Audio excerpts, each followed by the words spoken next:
Hi everyone, selamat pagi. Tuh, saya sedang mau menikmati my apa tuh freshly squeezed orange juice dari Pasolo. Welcome to Brunch with Dave. Bersama saya Dave Hendrik, live Instagram di Bazar Indonesia ini. Kita brunch sama-sama. Saya di rumah, Anda di rumah, menikmati hari Sabtu dan kebersamaan kita. Menu brunch saya hari ini adalah kiriman dari Ritz-Carlton Jakarta Pacific Place dari Pasola. Aduh, freshly squeezed orange juice-nya enak sekali. Sebelum mulai aku mau kasih lihat dulu menu brunch aku. Iya kan? Tuh, ada freshly baked pastry. Buat aku ya.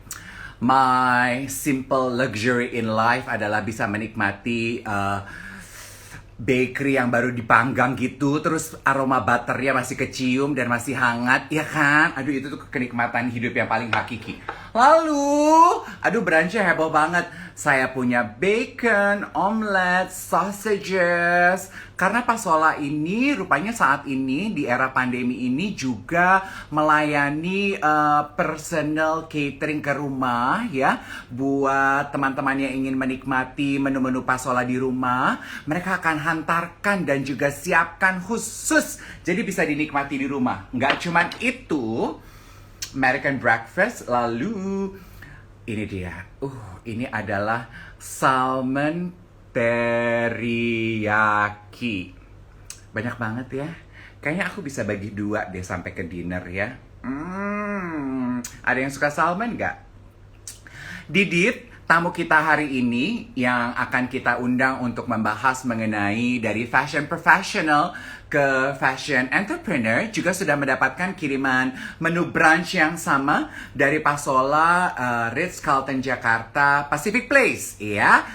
Thank you, terima kasih birthday wishes-nya. Coba saya lihat ya, apakah Didit Maulana sudah siap bergabung bersama kita? Oke. Belum ada. Yes, nanti kalau Didit udah ada, semoga saya bisa lihat yang ke bawah ya. Yes, oke. Kayaknya menemani brunch ke hari ini, saya mau menikmati pastry-pastrynya aja deh, ya. Gimana kalau kita coba croissant coklatnya? Oh my god. Itu dia. There we go. Oh Didit. Oh my god. Just in time when I break my bread. Delicious. Heaven. Kedengeran nggak crunchy-crunchy-nya? Hai, Dit. Tuh lihat dong, kita brunch bareng-bareng ya, bersama ya. Oh my god. Dan Hai. brunchnya ini aman banget ya Kak. Tuh, jadi Iya. packagingnya juga aman banget dan very healthy dan kita bisa assure bahwa secara hygienik juga udah pasti Ritz-Carlton the best. Yes. Gila, aku tuh Cheers! cheers, darling. To Happy health and birthday! thank you. Aku juga udah terima loh kiriman kado ulang tahun dari Ikat. Makasih ya Didit ya. Sama-sama. My God. Aku tadi mau bilang, aku rasanya udah 2 tahun deh nggak ke Ritz-Carlton Pacific Place. Biasanya Iya, kan aku kangen ya. hampir, biasanya kan hampir tiap minggu tuh ada wedding di situ. Menu makanannya kan, Betul. mm. Tapi anyway, sekarang kalau yang Hmm, kangen sama makanannya Ritz-Carlton Jakarta Pacific Place bisa order ke rumah kayak kita ya, Dit ya. betul. Jadi membawa spiritnya Ritz-Carlton nyampe di rumah. Yes, true. Oke, anyway, aku juga ingin mengucapkan selamat untuk Ikat 1 dekade ya. Iya, kalau anak itu udah kelas 3, kelas 4 ya? Kelas 3. My God, tidak terasa sudah 10 tahun ya, Dit, perjalanan kamu dan Ikat. Betul. Kalau boleh tahu, Dit, looking back, menurut Didit, apa biggest challenge yang Didit alami dalam membesarkan your brand? Biggest challenge-nya itu adalah ketika kita semakin BM ya, banyak mau dengan achievement yang sudah didapat gitu. Jadi sebenarnya adalah challenge-nya itu justru it's a good challenge karena akan semakin memacu ya untuk mengeksplorasi gitu. Terus kemudian untuk makin membesarkan lagi gitu. Tapi kadang-kadang nggak bisa dipungkirin dari situ juga menjadi stressor ya. Jadi menyumbangkan istilahnya tekanan lah gitu untuk kita. Oh, oke. Oke. Iya tuh ada Erika bilang gambarnya Mas Didit masih belum Oh iya ya. terkoneksi dengan baik, masih pixelated ya. Aku pikir sinyalnya aku. Sebentar ya. Sekarang Diditnya freeze. Sebentar ya. Kita kasih waktu ya teman-teman ya. Yes. Hopefully everyone is doing safe and sound di rumah masing-masing nih. Kita sudah PPKM level berapa? I lost track. Aku bercanda sama teman-teman aku di radio. PPKM tuh udah kayak keripik Maici ya. Sekarang ada levelnya. Didit live dulu. He will go back. Mungkin untuk mencari stabilitas sinyal yang jauh lebih baik ya. Meanwhile, I'm going to get back to my croissant. My God. Anyway, kalau Sabtu teman-teman biasa makan siang atau brunch jam berapa kalau di rumah? Kalau me and my family itu setiap kali Sabtu pasti skip breakfast, lunch gabung jadi satu, judulnya brunch. Ya jam-jam segini nih, jam 11 gitu. Masih pada belum mandi biasanya. Oke, kita connect lagi. Nah, better. Oke, sip. Oke. Dit, tadi kita lagi ngobrolin ikat. Kan sepengetahuan aku, sebelum Didit mendirikan ikat, Didit sempat memiliki pekerjaan mengelola beberapa brand di sebuah company ya, Dit ya? Betul. Oke. Yang aku pengen tahu, pengalaman tersebut memberikan bekal apa bagi Didit dalam membesarkan ikat, Dit? Jadi semua pengalaman yang pernah kita alami itu ternyata memberikan kontribusi ya terhadap apa yang kita lakukan sekarang. Nah, kalau dari pekerjaan terakhir itu adalah yang memberikan pengaruh besar itu adalah bagaimana cara bekerja, bagaimana dunia corporate sesungguhnya, dalam arti kata ada weekly meeting, kemudian harus achieve target, kemudian ada apa lagi? Ada berbagai macam insight tentang marketing, tentang promotion gitu. Jadi sebenarnya di situ justru digembleng ya. Sampai akhirnya berani membuat brand sendiri gitu. Jadi sebenarnya seperti sekolah gitu ya, seperti sekolah tapi benar-benar dengan kehidupan nyata. Jadi banyak banget sih yang diambil ilmunya di sana. Oke. Way back then, Didit, apa yang membuat Didit akhirnya memutuskan untuk meninggalkan pekerjaan yang sudah cukup settle di company tersebut dan menjadi seorang entrepreneur? Oke, jadi ketika kita udah bekerja beberapa tahun, kemudian kita memutuskan untuk berhenti, udah pasti kan satu keputusan besar. Jadi yang mensupport sebenarnya adalah pertama merasa bahwa punya investasi ilmu yang cukup. Kemudian yang kedua adalah memang istilahnya ada satu dorongan untuk membuat satu brand sendiri gitu, karena memang yang mendorong itu adalah ingin memajukan atau ingin memperkenalkan budaya kepada anak-anak muda kala itu. Di tahun 2010 jadi mulai riset tentang si Ikat Indonesia, bagaimana cara bikin brand, sampai akhirnya berani di tahun 2011 launching brand sendiri. Oke. Kalau boleh tahu, selain keinginan untuk memperkenalkan kain tradisional kepada anak muda, alasan terbesar yang mendorong Didit untuk special identitas brandnya itu kain tradisional apa, Dit? Karena kan kayaknya niche market banget kan, maksudnya tidak sebanyak brand yang mungkin tidak spesifik ke kain tradisional. Jadi bener banget nih. Jadi saat itu adalah yang susah itu bagaimana orang merasa bahwa relevan ya, apa yang kita kembangkan relevan. Jadi waktu itu adalah harus diciptakan demand-nya. Menciptakan demand saat itu adalah dengan bagaimana kita menentukan target market and how to reach them out gitu. Jadi waktu itu anak-anak muda. Oke, anak-anak muda nih sekarang kalau gue mau ngobrol sama mereka ada di mana ya? Ternyata mereka ada di Facebook, ada di Twitter kala itu. 2010, 2011 belum zaman Instagram ya. Jadi akhirnya meminta bantuan teman-teman yang memiliki influence besar di sana. Sekarang mungkin sebutannya influencer ya. Nah, untuk membantu, mengedukasi, menginspirasi bahwa kain-kain yang selama ini mereka lihat sebagai dekorasi, sebagai misalnya dipakai sebagai kain bawahan dan sebagainya, ternyata oke banget loh dipakai menjadi ready to wear, kemeja-kemeja santai untuk ke pantai, untuk liburan dan segala macam gitu. Jadi yang kita buat di awal adalah invest di bagaimana cara. Jadi waktu itu banyak bikin pemotretan, photoshoot, kemudian posting di mana-mana sehingga orang kemudian terbiasa bahwa oh pakai tenun ikat tuh nggak cuma kalau mau ada kawinan ya, atau oh pakai tenun ikat tuh nggak cuma kalau mau ada rapat ya atau segala macam gitu. Jadi bagaimana kemudian ya itu creating demand nomor satu.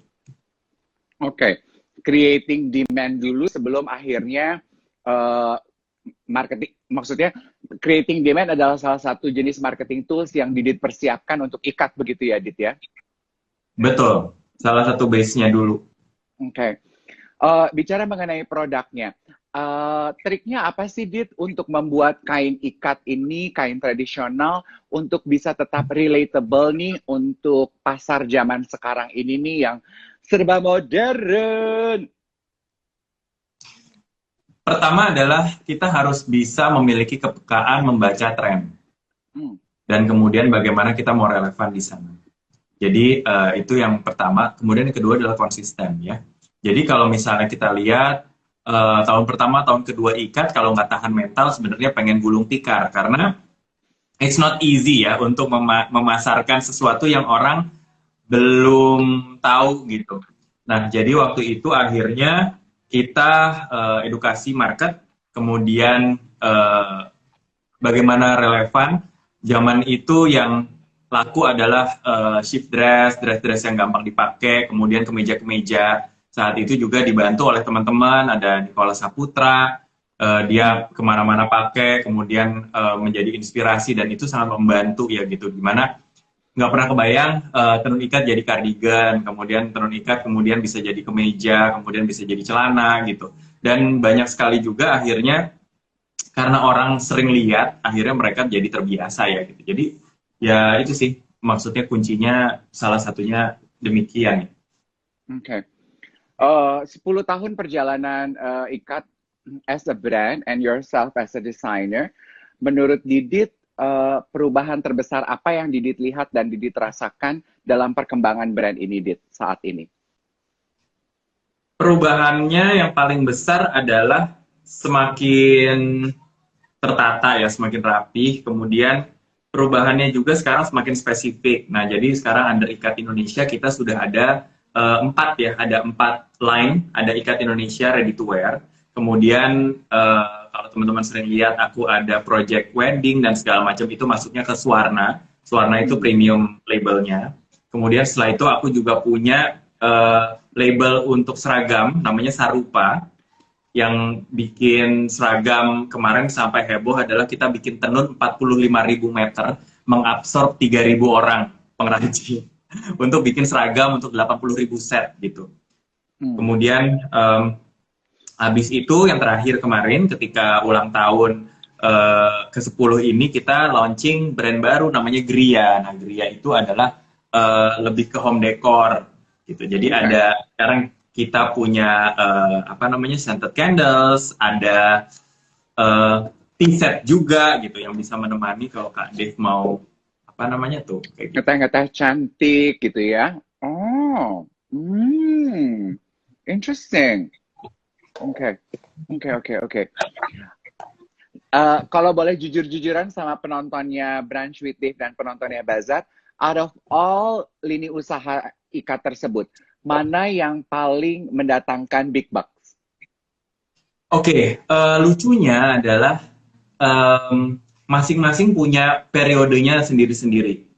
Di tahun kemarin ketika pandemi lagi awal-awal, itu benar-benar kita sangat terbantu dengan project dari Sarupa ya, karena di Sarupa itu banyak merchandise. Jadi waktu itu kita bikin, karena waktu itu idenya cuma satu, bagaimana agar para perajin tetap bisa berkarya.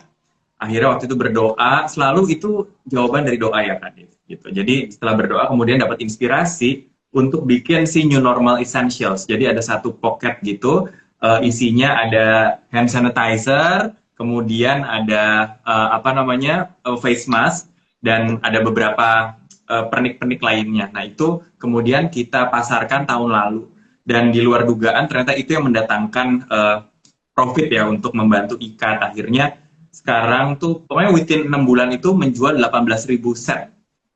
Nah itu yang membantu banget untuk kita gitu. Jadi di awal kita nggak pernah ngelihat profitnya kayak gimana, cuman coba dulu deh gitu, and then let's see from there gitu. Dan yang terjadi akibatnya adalah perajin ya semakin, mereka justru bilang kok sekarang malah semakin lebih banyak ya orderannya gitu. Jadi ke sana kemudian ada kalanya ketika itu lagi nggak perform, kemudian dari seragam, aku juga sering bikin seragam untuk berbagai hotel di Indonesia sama government gitu. Nah kemudian yang ternyata di luar dugaan adalah kenaikan 200% untuk project wedding Kak Dev. Justru ketika pandemi gitu. Jadi memang ternyata tidak membatasi klien-klien yang ingin wedding, justru sekarang kita lebih banyak mendapatkan trust dari para klien untuk menangani project weddingnya gitu. Jadi it's a blessing ya untuk kita juga gitu. Dan kalau nggak salah seragam terbarunya Ritz-Carlton Jakarta Pacific Place juga Didit yang buat? Yes, betul sekali. Oke. Nah, Dit, kalau kita minta Didit mengurutkan dari yang paling kuat ke yang the least, menurut Didit strength point faktor kesuksesan IKAT 10 tahun ini apa aja tuh, Dit? Faktor pertama yaitu adalah menjaga visi. Nah, jadi visinya itu harus dijaga ya, gitu. Visi kita adalah ingin mengajak yang lain untuk maju bersama. Ingin kalau happy nggak happy sendiri. Kemudian kedua adalah integrity gitu. Bagaimana kita bisa menjaga integritas kita dan bagaimana integritas tersebut juga dimiliki oleh semua tim. Sehingga kita tidak berperang sendiri nih istilahnya, tetapi kita satu kompi, kita ngerti apa yang mau kita achieve dan bersama-sama kita berjalan ke sana. Kemudian yang ketiga adalah kuncinya juga adalah bagaimana kita bisa melihat keterbatasan sebagai peluang ya. Jadi walaupun lagi ada keterbatasan yang terjadi, jadi aku selalu terinspirasi dari Charles Swindoll. Dia bilang adalah life is 10% what happened to you, but 90% how you react to it. Jadi 10% hidup itu adalah, atau masalah itu hanya 10%, tapi yang membedakan kita dengan orang lain adalah bagaimana kita meresponnya dalam si 90% itu. Nah, kemudian yang keempat adalah komunikasi. Ya, komunikasi juga sangat penting. Kenapa? Karena di IKAT Indonesia kita bilang bahwa asumsi itu membunuh. Ya, jadi kita nggak boleh saling asumsi. Kalau nggak ngerti tanya, kalau nggak tahu tanya. Jadi di IKAT nggak ada yang saya kira, saya pikir, loh bukannya gitu. Jadi nggak ada. Jadi kita kalau nggak tahu nanya, kalau nggak ngerti nanya, kalau ya pokoknya gitu. Jadi nggak ada yang asumsi sendiri gitu. Karena kadar setiap orang beda-beda ya. Jadi kita sebagai tim juga harus ngerti bagaimana kita bisa merespon. Dan yang terakhir adalah put the right people at the right place ya. Jadi kita harus bisa melihat orang ini potensinya di mana dan bagaimana kita bisa mengoptimalkan potensi dia di posisi-posisi yang memang tepat gitu. Jadi misalnya, wah anaknya pemalu, wah jangan jadi PR. Mungkin kamu cocok jadi researcher aja gitu. Terus misalnya ada anak yang tadinya di asisten desainer, tapi kok dia lebih cocok di marketing ya gitu, karena anaknya bubbly, kemudian idenya banyak dan segala macam gitu. Ya udah kamu di sana aja gitu. Jadi kadang kita harus bisa twist itu gitu. Dan saling terbuka ya, sehingga kita bisa memunculkan the best version of themselves within our team. Oke. Aku pengen tahu apa pendapat Didit mengenai hal ini. Ada survei yang bilang kalau orang Indonesia nih dalam berbisnis, we don't treat a company, a brand as an entity. Tapi orang Indonesia itu lebih nge-treat company, sebuah brand itu lebih personalized gitu. Misalnya gitu, brand ikat itu when we mention the brand ikat, yang pop up di kepala para pengguna dan konsumennya pasti adalah wajahnya Didit. Yang aku pengen tahu, selaras dengan kemajuan sosial media sekarang nih Didit, aku cuma pengen tahu pendapat Didit mengenai, menurut Didit seberapa penting personal brand, figur di balik brand dalam kesuksesan sebuah brand. Ya, jadi kalau di Indonesia sebenarnya sekarang di seluruh dunia Kak gitu. Jadi orang sekarang pengen tahu ya. Jadi dengan semakin teknologi semakin accelerate, itu orang semakin ingin mengenal hubungan manusia. Jadi harus semakin Ya, humanis. Di mana sebuah brand itu dia kemudian menjadi sebuah citra dari pendirinya gitu. Nah, ketika misalnya untuk Ikat Indonesia, jadi ketika brandnya berkembang, kemudian yang foundernya pun atau kreatif directornya pun juga ikut terangkat ya. Jadi saling mendukung.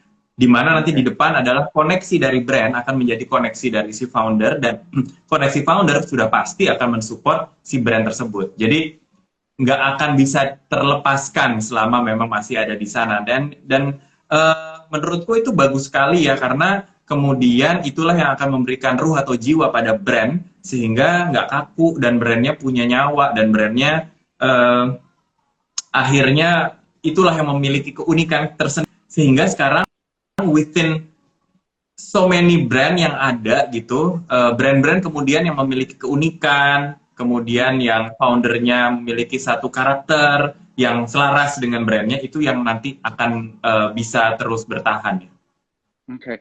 On that topic, Dit, apa masukan yang Didit bisa berikan kepada teman-teman yang mungkin tidak semua orang memiliki keberanian, keinginan untuk memaparkan kehidupan pribadinya kepada publik gitu. Kan ada juga desainer, beberapa teman-teman desainer tuh yang, aduh Nek, gue tuh pemalu, gue tuh nggak demen deh muncul-muncul gitu tuh, ya mejeng-mejeng di sosial media gue nggak bisa. Walaupun sekarang zamannya semua pengen kenal nih siapa desainernya, tapi it's so not me gitu.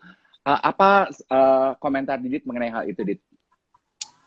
Nah, jadi ini bagus banget karena ada beberapa temanku juga mereka nggak terlalu pengen terekspos. Jadi yang aku selalu bilang sama teman-teman desainer yang lain itu aku bilang, then you should hire a good PR.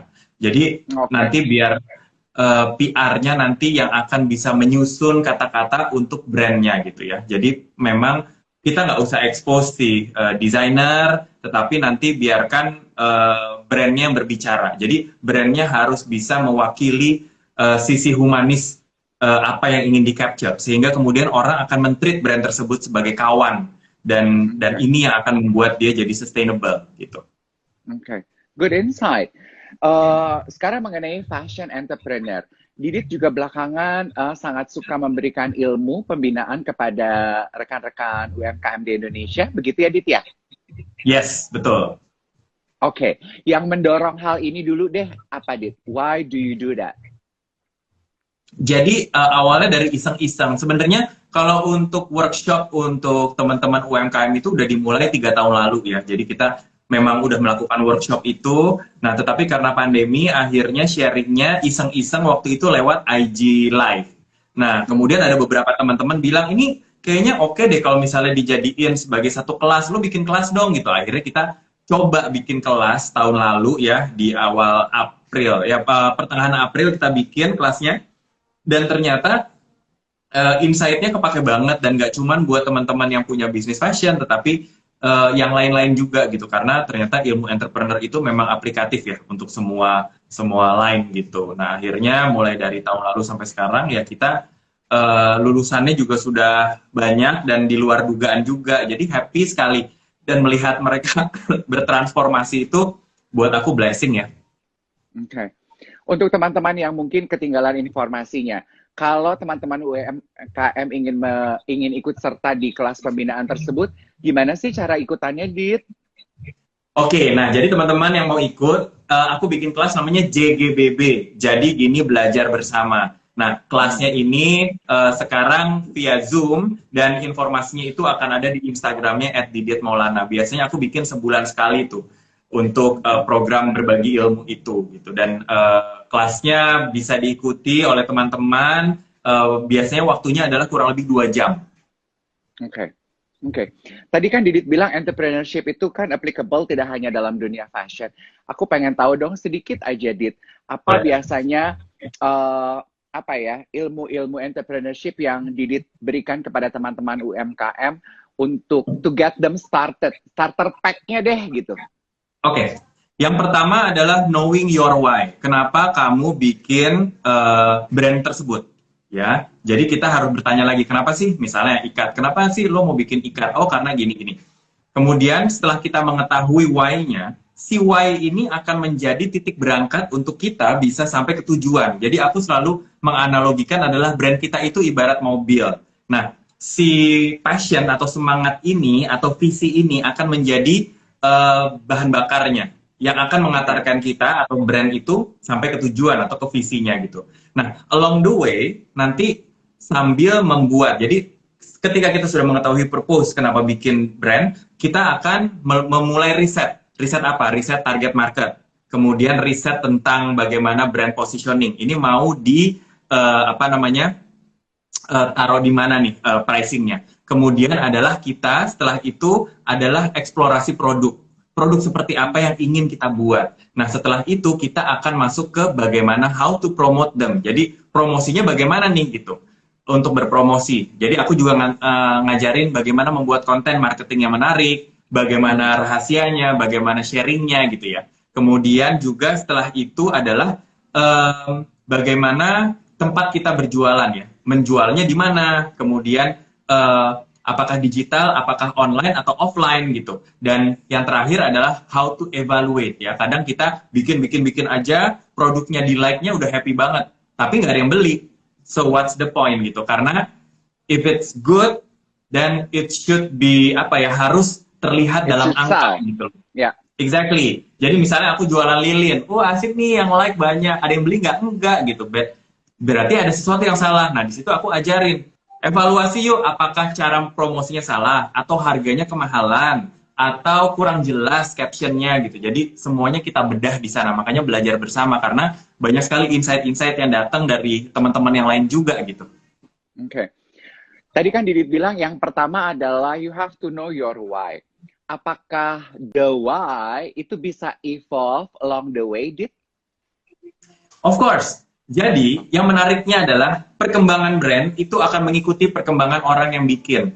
Jadi, why-nya kita itu akan eksploratif nanti. Jadi, misalnya ada satu titik, gue misalnya dulu cuma pengen memperkenalkan tenun ke anak-anak muda. Kemudian di tahun ketiga, kok aku kayaknya happy ya untuk berbagi ya. Kayaknya sekarang visinya aku tambah deh. Aku pengen why-nya ini juga si ikat ada, agar kita bisa memberi berkat untuk yang lain lagi yang lebih besar gitu. Jadi it keep growing sesuai dengan perkembangan kita.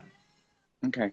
Tadi kan Didit juga bilang ya teman-teman sekalian ya, karena yang nonton ini pasti banyaknya entrepreneur tuh, saya lihat dari komentar-komentar yang hadir. Didit bilang kan good product should sell. Yang aku pengen tahu, ada nggak sih Dit rumusan bakunya gitu ya? Sebagai entrepreneur kan kita juga harus jujur ya Dit ya. Berapa lama sih kita harus nunggu dari penetrasi pasar, marketing, publikasi, memperkenalkanlah produk kita sampai akhirnya kejual gitu. Kan biar kita tuh sama-sama belajar. Jangan, kok nggak laku-laku? Udah 3 tahun lu tungguin? Ya tutup aja kali itu sih gitu ya. Ada nggak tuh rumusan kayak gitunya, Dit? Ya, jadi misalnya rumusannya pertama adalah kita melihat dari historical data ya. Jadi selalu pergunakan data sebagai tempat kita bergerak. Jadi jangan misalnya, ini bagus nih jualannya gitu. Bagus atau tidaknya, itu tidak bisa keluar dari, maksudnya bagusnya aku beda dengan bagusnya si B, si C gitu. Jadi kita harus show it by number ya. Misal, pertama adalah lihat data. Datanya misalnya jualan ini bagus, oke. Kemudian kita bisa set. Jadi dari situ kita lihat, oke, berarti untuk mengembangkan bestseller yang selanjutnya, bentuknya tidak boleh terlalu jauh-jauh amat gitu dari yang sudah ada, karena ini sudah terbukti jualannya bagus banget nih. Jangan tiba-tiba kita rubah jadi model yang lain gitu. Nah, kemudian juga setelah melihat data, kita lihat juga bagaimana target market, ya. Karena misalnya bestseller aku 10 tahun lalu, apakah masih sama dengan sekarang? Karena kan orang yang beli 10 tahun lalu, misalnya zaman dulu umur 25, sekarang udah 35, udah pasti how to be relevant dengan apa yang sedang dicari di market sekarang gitu. Nah, habis itu setelah relevan, kemudian yang ketiga adalah yang tadi Kades bilang, bagaimana how to promote them, ya gitu. Jadi kalau udah datanya udah oke, kemudian harganya udah oke, kemudian tampilannya juga sudah bagus. Yang ketiga adalah promosi, ya. Kita mau promosi di mana gitu. Misalnya saya mau jualan ke anak-anak muda Gen Z gitu. Oke, Gen Z berarti kita harus explore di TikTok mau nggak mau gitu. Atau misalnya kita mau ke milenial, oke, berarti TikTok dan Instagram gitu misalnya. Jadi pengetahuan untuk platform yang akan kita lakukan untuk promosi juga berpengaruh gitu. Nah, itu tiga ya, tiga. Nah, setelah itu kalau misalnya tidak perform juga, kita harus lihat nih, oh mungkin sekarang misalnya pandemi udah berakhir, aku jualannya tetap jualan si hand sanitizer karena waktu itu dia sempat perform bagus nih. Wah, berarti udah nggak relevan dengan pasar gitu. Jadi ya itu yang kemudian menjadi kunci ya untuk menciptakan satu produk bestseller. Oke. Ini juga hot issues nih, Dit. Apa saran Didit untuk para entrepreneur di luar sana di tengah-tengah pandemi yang sudah 2 tahun ini to be able to strive and still make it till the end? Oke, aku mau gambarin sesuatu dulu ya, bentar. Ini mudah-mudahan teman-teman bisa terinspirasi dari sini. Oke, jadi ini adalah gambar dari piramida dari Maslow ya. Jadi dia menggambarkan tentang priority. Jadi konsumen tuh prioritinya seperti apa. Sebelum pandemi, orang ini berusaha untuk memenuhi yang di atas, yaitu self-actualization. Bagaimana mereka memenuhi kebutuhan untuk mengaktualisasi diri mereka. Beli jam, beli baju, beli kaos, beli name it deh, tas dan segala macam, jewelry gitu. Nah, zaman dulu sebelum pandemi, kita nggak pernah mikir misalnya, aduh makan apa yang meningkatkan imunitas. Ini yang paling bawah adalah basic needs ya, kebutuhan dasar ya. Olahraga juga ya besok boleh lah gitu. Tapi setelah terjadi pandemi, kemudian piramidanya bergeser nih teman-teman. Jadi yang dulunya nggak kita cari, sekarang justru menempati papan teratas. Semua orang ingin sehat, semua orang ingin makan yang meningkatkan imunitas tubuh. Kayak Kak Dave tadi lagi minum ini kan, orange ya, dari Ritz-Carlton. Itu kan meningkatkan vitamin juga. Nah, kemudian apa yang terjadi dengan kita-kita yang menghasilkan barang-barang yang untuk mengaktualisasi diri, kayak barang fashion, aksesoris, jewelry gitu. Caranya adalah bagaimana kita bisa menghubungkan nih teman-teman antara dari bawah ke atas. Bagaimana mengkoneksikan antara produk yang kita hasilkan dengan kebutuhan yang sedang dicari orang. Ya, jadi aku selalu istilahnya sharing sama teman-teman adalah kita sekarang mendengar berita tentang pandemi, jangan takut duluan, tetapi justru kita treat berita tersebut sebagai data, dari data akan memberikan informasi. Misalnya sekarang, oke, PPKM diperpanjang sampai tanggal minggu depan misalnya. Oke, berarti orang masih akan ada di rumah. Berarti kantor masih berkantor di rumah. Oke, berarti aku masih memiliki peluang nih untuk menjual barang-barang yang bisa digunakan di rumah, misalnya jualan home scented candle, jualan ini itu dan segala macam gitu. Nah, jadi ini teman-teman, ini adalah salah satu kunci ya, apabila kita ingin bertahan di era pandemi, ini akan menjadi satu ide ya. Jadi misalnya sekarang, waduh Mas, tapi saya bikinnya misalnya coffee shop gitu. Apa yang harus dilakukan? Oke, mungkin nanti jual juga satu varian, misalnya varian bisa meningkatkan imunitas tubuh, misalnya ginger coffee gitu misalnya, atau ginger americano atau espresso, I don't know gitu. Tapi sesuatu yang kemudian bisa terkoneksi dengan apa yang dicari orang sekarang. Oke. Dan tentunya tapi dengan tidak meninggalkan identitas brandnya itu ya, Dit ya? Betul. Nih kayak misalnya aku bikin hand sanitizer, tapi kan tetap ada tenunnya, gambarnya kan, desain gitu. Dan wanginya ini cendana. Aku kerjasama juga dengan para petani-petani untuk menghasilkan si essential oil ini gitu. Jadi harus selalu selaras dengan DNA brand kita. Oke. Kan piramida Maslow itu jadi terbaik di era darurat sekarang ini nih. Buat mereka yang mungkin reluctant untuk berubah, Dit, dan masih mempertanyakan, aku nunggu aja deh sampai situasi simmer down and everything comes back to the way it is. My question is, menurut Didit, kira-kira kapan sih situasi ini akan kembali ke normal atau memang sudah seperti apa yang dibilang banyak orang, ya kita harus mulai beradaptasi, kita nggak tahu kapan kembali atau akankah kita jangan-jangan nggak akan kembali ke era kehidupan yang dulu. I just to know your idea and thought on that. Oke, ini menarik ya, Kak Dev. Jadi kemarin aku baru discuss ya dengan para retailer dunia tentang bagaimana sih keadaan retail landscape di era setelah pandemi ini. Dan ternyata semuanya setuju bahwa retail landscape penjualan itu akan berubah. Mungkin nanti mall itu akan menjadi satu tempat di mana kita barangnya lewat online, nah dan ke mallnya itu kita tinggal pick up gitu. Jadi banyak sekali nanti di depan yang akan berubah.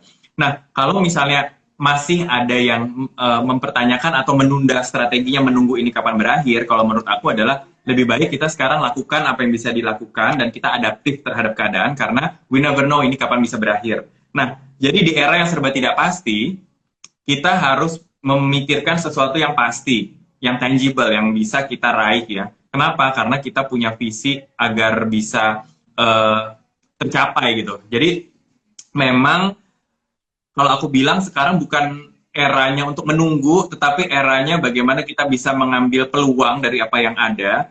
Dan setelah ini berakhir pasti akan merubah kebiasaan orang-orang gitu. Jadi nggak mungkin akan bisa balik lagi ke sebelum pandemi ya. Dari cara mereka berpikir, dari cara mereka spend uang, dari cara mereka berlama-lama di mall misalnya. It will be different gitu.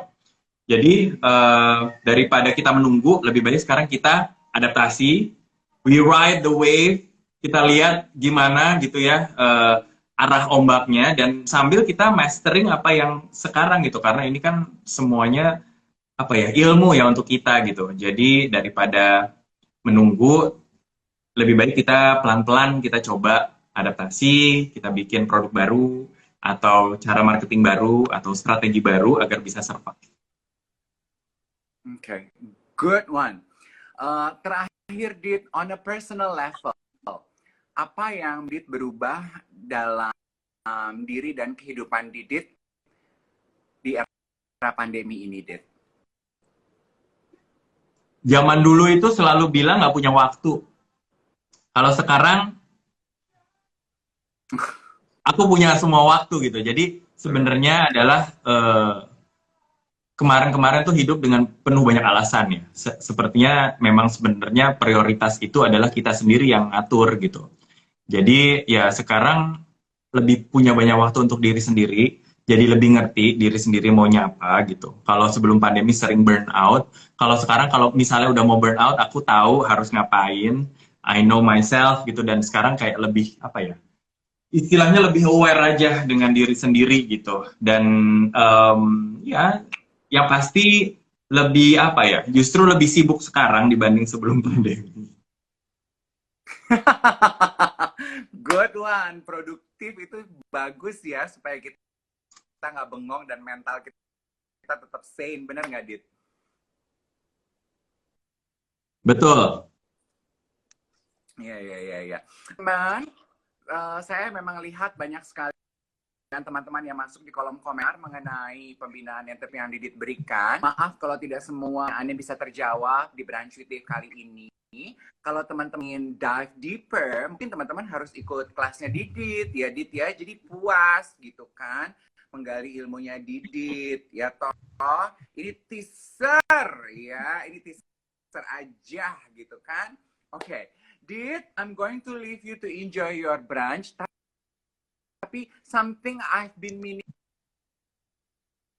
to ask you. Semoga kamu nggak marah dengan pertanyaan ini. Aku tuh suka banget kan sama warna rambut kamu. Kamu tuh, is it Cheryl gray hair, Dit? I wish I have that hair color. Asli. Asli, asli.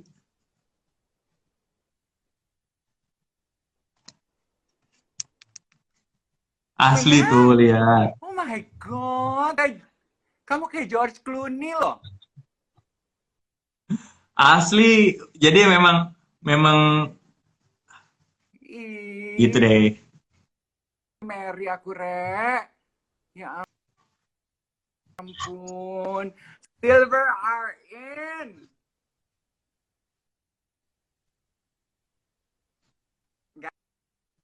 Ganteng. Sama-sama. Selanjutnya Thank you cowok-cowok yang juga. embrace warna rambut silvernya kan. Because silver is looking good. Okay. Dit, thank you so much for sharing. Thank you. Thank you Kak Dev, thank you Maria, thank you Harper's Bazaar Selamat menikmati Indonesia. akhir. Let's enjoy our brunch.